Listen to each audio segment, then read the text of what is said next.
So after having filmed yesterday's comparison video, I've decided to make yet another adjustment to these, and that is the fact that I tend to go into these comparisons without telling the audience what the movies are about. And this is something which was pointed out by a guy from work after I introduced him to my YouTube channel. And it really is my own fault because I noticed this myself after I had already filmed my Little Shop of Horrors comparison. I realized, people who haven't seen either of these movies or know what they're about are going to wonder what the hell I'm talking about. So I do apologize for that. There are actually a couple of pairings that I'm going to talk about this month which are a little more obscure. So from now on, I'm going to start these videos off with a brief synopsis of what both movies are about. Anyway, let's get into My Bloody Valentine. So both versions of My Bloody Valentine take place within this small mining community where this horrific tragedy occurred on Valentine's Day one year, where the mine exploded while a bunch of workers were inside it, and the only man to walk out alive was this guy named Harry Warden, who went completely insane and became a killer. Some time passes, a few years go by, and there's this guy who has some connection to the tragedy who returns to the town, and with him the killer returns as well, and some bloodshed occurs. Now to start off with, I'd like to compare the supporting cast of both versions.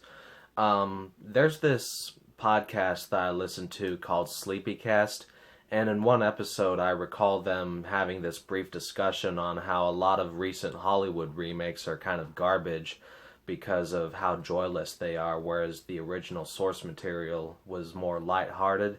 And I think that's roughly the case with My Bloody Valentine. In the remake, the supporting characters are generally much more dramatic and serious. And there are some exceptions to it, like there's kind of a weirdly comedic scene involving a hotel in the movie. But I think the supporting cast stands out more in the original, where you had these more fun-loving and likable characters. And there were a couple of death scenes in the original where I was generally bummed out to see some of these characters go. Now, as far as the main cast goes, first of all, I'm not going to be as good at remembering the names of the characters in My Bloody Valentine. They do get the job done, but they don't really reach me in the same kind of classic way as the cast from, say, Little Shop of Horrors or Phantom of the Opera. Like with Little Shop of Horrors, I remember the main characters Mr. Mushnick, Seymour, Audrey, and Audrey too. With Phantom of the Opera, I remember Carlotta, Raoul, Christine, and Eric. Simple. With My Bloody Valentine, I remember Harry Warden's name, and aside from that, there's that guy I mentioned earlier who's connected with the tragedy. There's this girl he likes. There's the guy who the girl he likes is going out with, and there's like a cop and a mayor. However, there are some certain aspects in the remake that stand out to me. For one thing, there's the fact that the cop is being played by Tom Atkins, which is so unusual. I've never thought that Tom Atkins could play a cop in movies like Bruiser or Night of the Creeps. Also, concerning the love interest of the main guy and the guy that she's with, I do think they're a little more strong in the remake.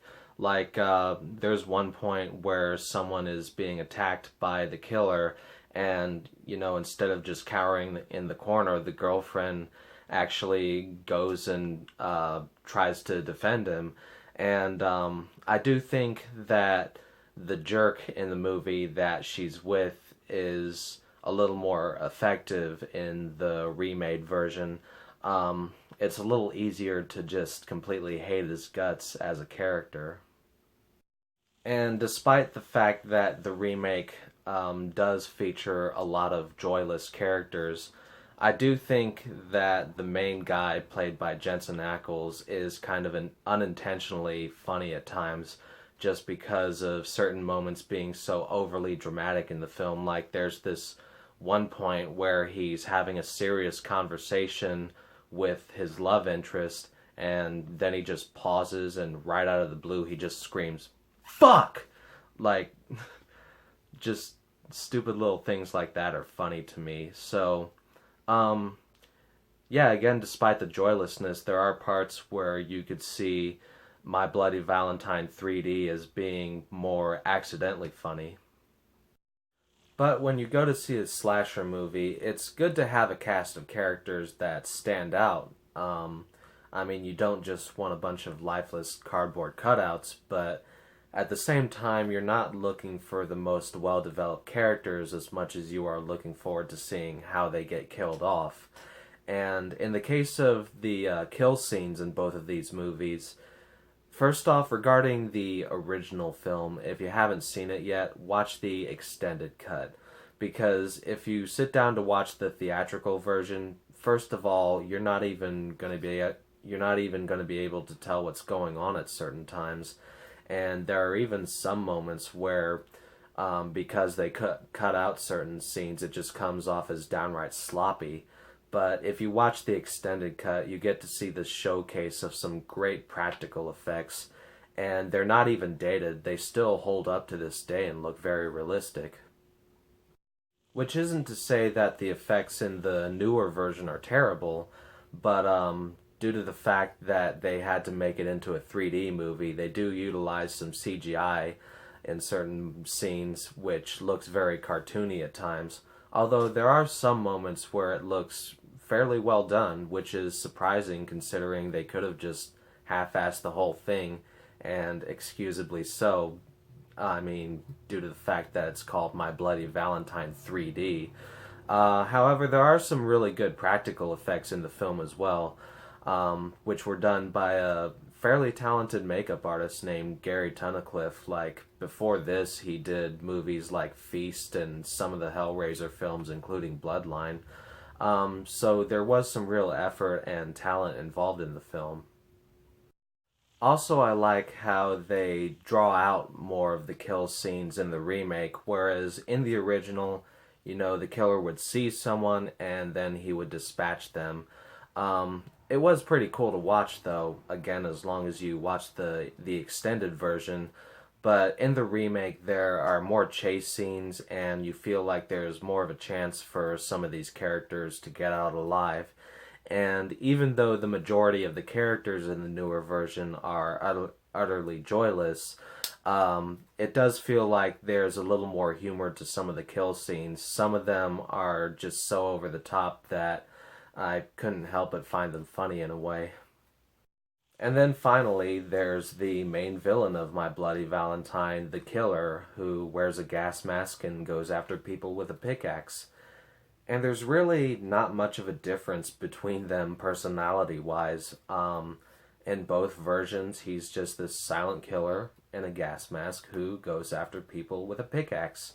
There are a couple of subtle variations, though, like in the old version, you only ever got to see Harry Warden once before the current events of the film in a flashback scene where he's eating this severed limb.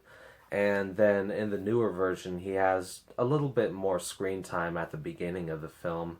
Also, there's a twist involving the killer in both versions. In the original, it's another case of more lighthearted flavor versus relative joylessness. But in the original, the twist is kind of tragic, but it also comes off as sort of cheesy and even a little campy.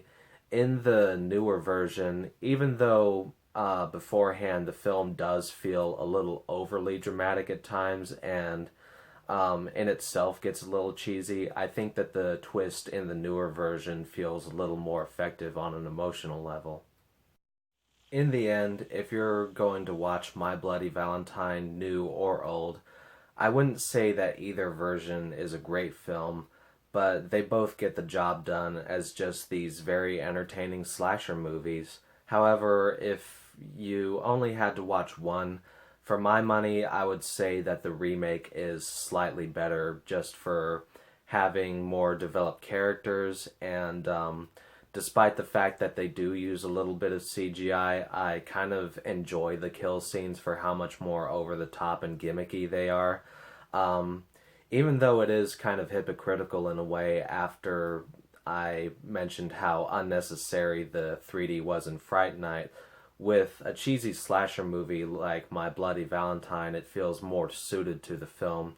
And again, just with a movie that is called My Bloody Valentine 3D, they could have put no effort into the film whatsoever, but it's apparent that it was made by people who had seen the original and cared about what they were doing.